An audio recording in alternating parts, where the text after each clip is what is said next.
চলুন আজকের ক্লাস শুরু করি। আজকের ক্লাসে আমরা দেখব একটি চাকরিপ্রাপ্ত মানুষের কেরিয়ারের যে এক্সপিরিয়েন্সটা কিভাবে ফুটিয়ে তুলতে হয় নেক্সট চাকরির ক্ষেত্রে, অথবা যারা চাকরি করেননি এখনও তারা কিভাবে এখানে তার এক্সপিরিয়েন্সটা শো করবেন। মূলত এক্সপিরিয়েন্স যে ব্যাপারটা রয়েছে এখানে, প্রথমে যারা চাকরি করতে চায় তাদের কিন্তু এক্সপিরিয়েন্স থাকে না। তখন তারা তাদের ইন্ডাস্ট্রিয়াল ট্রেনিং অথবা কী কাজ করেছে ইউনিভার্সিটিতে, বা কীভাবে তারা তাদের কোনো প্রবলেম থাকলে সেটা সলভ করেছে সেটা এখানে লিখতে পারে।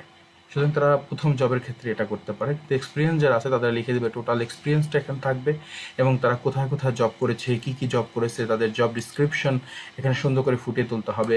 তবে জব ডিসক্রিপশনের ক্ষেত্রে আপনারা একটা জিনিস মনে রাখবেন, 6 থেকে 7টা অথবা 10টাও দিতে পারেন। এখানে 10টা দেওয়া আছে, 6 থেকে 7টা দিলে সবচেয়ে ভালো হয়। এবং আপনার এক্সপিরিয়েন্সগুলোকে এমনভাবে তুলে ধরবেন যা মানুষের সামনে, জবদাতার সামনে খুবই সুন্দর এবং অ্যাট্রাকটিভ লাগে। যেমন এখানে আপনি মূলত আপনার কোম্পানির নাম দিবেন, তারপরে কোথায় চাকরি করেছেন অ্যাড্রেসটা দিবেন, কী পদে চাকরি করেছেন এবং কোথা থেকে কত দিন চাকরি করেছেন, সেটা জব রেসপন্সিবিলিটি আকারে সুন্দর করে দিবেন। যে কটি আপনার এক্সপিরিয়েন্স আছে আপনি সেগুলো এখানে দিতে পারেন, যা আপনার চাকরি পেতে আপনার ডিজায়ার জবের ক্ষেত্রে খুবই কার্যকর ভূমিকা রাখবে।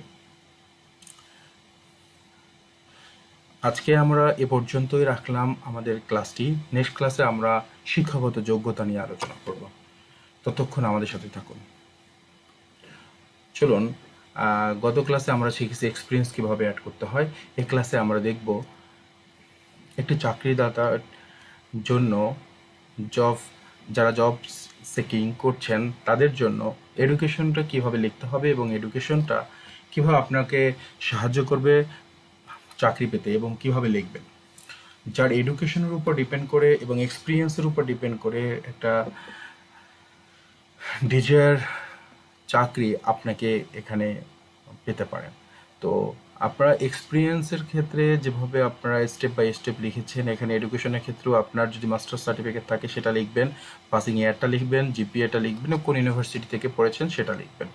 এখানে স্পষ্টভাবে লেখা রয়েছে, দেখুন এখানে masters of business administration supply chain profession উনি কত সালে পাস করেছে সেটা রয়েছে, সিজিপিএ রয়েছে, তারপরে হচ্ছে আপনার কোন ইউনিভার্সিটি থেকে পড়েছে, কত সালে পাস করেছে, এগুলো সবগুলো আপনি এখানে দেখতে পাচ্ছেন।